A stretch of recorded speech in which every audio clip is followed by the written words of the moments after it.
All right, welcome back to the newsroom. I'm Frederica Whitfield. The news continues right now while world leaders gather in the U.S. for two important summits. Police in Chicago arrest 3 activists they say plan to violently disrupt the upcoming NATO summit there. The 3 men are being charged with domestic terrorism.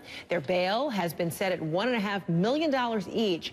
Among their targets, according to Chicago police, President Obama's Chicago campaign headquarters. Let's bring in CNN's Paul Verkaman. He's been following the fast developing story in Chicago. So, Paul, what are you learning about this plot?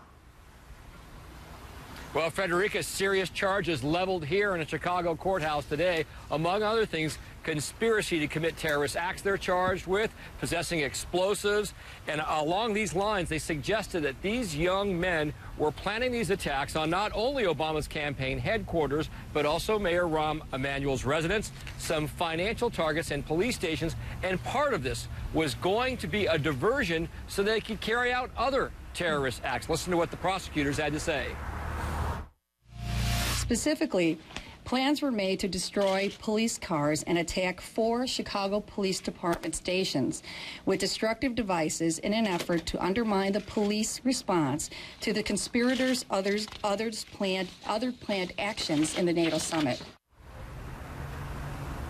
And prosecutors also say they seized just a myriad of weapons, including a mortar, 4 completed Molotov cocktails, some throwing stars, knives with brass knuckles on them, and a hunting bow. Meanwhile, the defense attorneys came out and they said this is propaganda.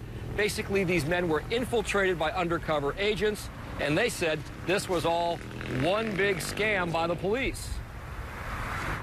What we've learned now, we believe it is a setup, an entrapment to the highest degree, and it is sensationalism by the police and the state to discredit the protesters that have come here to nonviolently protest. Now, we should note one thing here. The defense attorneys sort of changed their tone, but because before we heard a lot about, well, this was just beer-making equipment, they certainly took a big step backward from that, and now the defense seems to be that they were entrapped into all of this, Frederica. All right, Paul Verkaman, thanks so much.